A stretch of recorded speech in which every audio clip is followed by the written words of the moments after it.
Ustaz, soalan saya tadi Ustaz.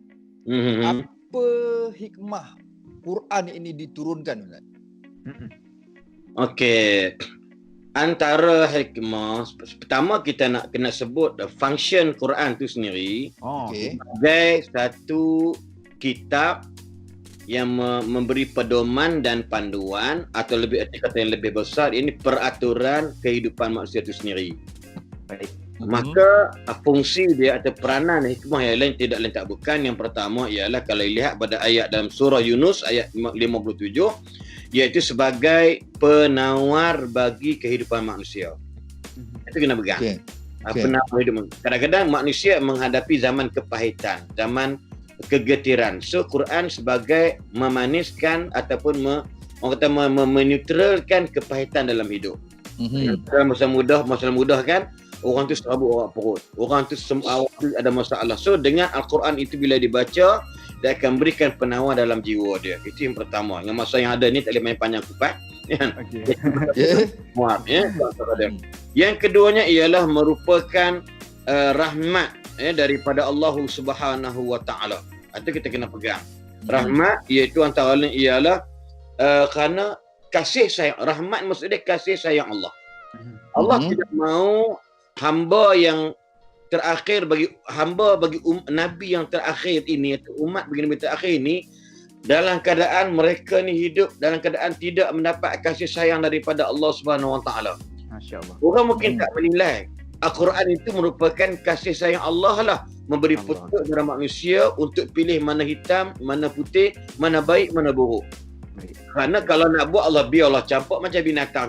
Contoh binatang. Buat binatang, dia tidak ada undang-undang, dia tidak ada peraturan. Melantak ke dia binatang, nak tutup aurat ke tidak, ke betul dia. Nak solat, nak ibadat kan, nak mengucap oleh Allah tak payah pun tak apa. Ini manusia. Kerana kasih sayang Allah pada manusia bagi kuntum khaira ummatin. Kamu adalah umat yang paling baik, maka Allah berikan Quran sebagai yakni penawar, penawar. Yang kedua ialah kasih sayang daripada Allah Subhanahu Wa Taala.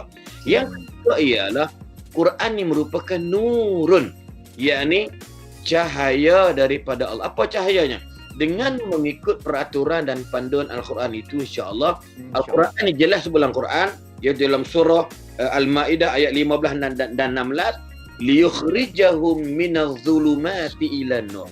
Quran ini dijadikan untuk mengeluarkan manusia daripada zaman kegelapan kepada zaman yang cahaya.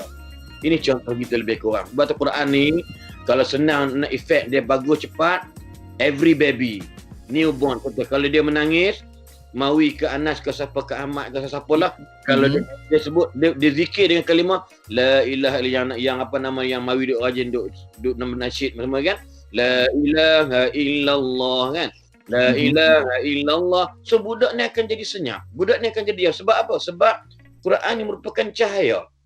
Keserabutan budak tadi ni yang diganggu oleh syaitan, maka syaitan lari, insya-Allah akan menyejukkan jiwa budak yang muda, yang baby tadi ni. Dan yang terakhir ialah antaranya ialah disebutkan Quran ni sebagai nizamul hayat. Saya ulang balik lebih kurang. Yang keempat, Quran merupakan perundangan kehidupan manusia. Manusia tak boleh hidup tanpa mengambil keseluruhan apa yang ada dalam Al-Quran.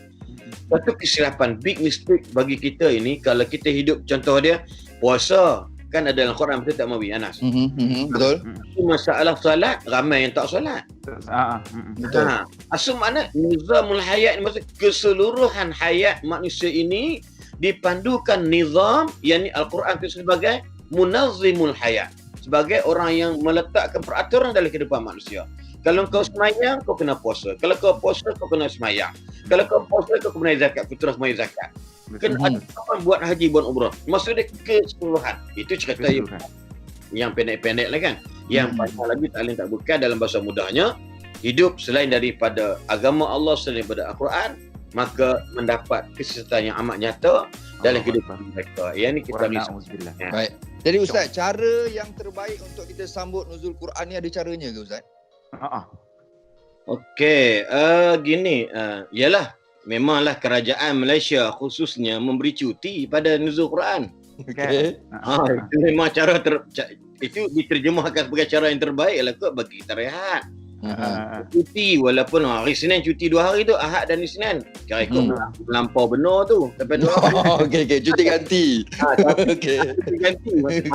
Cuma sepatutnya bagaimana kita nak menterjemahkan cuti tersebut ataupun nuzul Quran tersebut, melainkan kita mulakan hari itu, maybe kita katakan 1 hour for Quran, atau yang tak pernah dia baca Quran, so kena peruntukkan masa dia untuk baca Quran. Bacalah. Quran insya-Allah tak ada masalah. Sebab Quran ini kita tak boleh bincanglah nuzul Quran tu bila macam soalan tadi lah. Konfin Ustaz kata malam Al-Qadar tapi 17 Ramadan dah turun dah. Benda kita tak perlu ambil benda tu jadi isu yang besar. Baik. Soalan ialah kena buat 3 perkara dalam kehidupan kita, iaitu tak lain tak bukan 3 perkara ialah yang mana namanya sebagai orang kata apa, saya buat 3 T lah. Yang pertama tadabbur. Kalau kita nak menterjemahkan nuzul Quran ni ialah tadabbur. Tadabbur ini bermaksud baca dan teliti. Itu T yang pertama. Baca dan teliti. So kita bacalah, cari Quran yang ada terjemahan, kita baca, kemudian kita teliti apa maksud dia, contoh dia. Kan? Yang kedua ialah tafaqquh. Tafaqquh maksud dia kita belajar, kalau tak kerti baca kita kena belajar. Baik, faham. Yang kedua kita kena fahami. Tafaqquh ni belajar dan faham. Kenapa ini bila baca nun bertemu dengan huruf sekian jadi hukum ikhfa, nun jadi dengan bertemu jadi idgham dan sebagainya. Kenapa? Berarti kita kena ada tafaqquh, yakni kita belajar dan kita faham.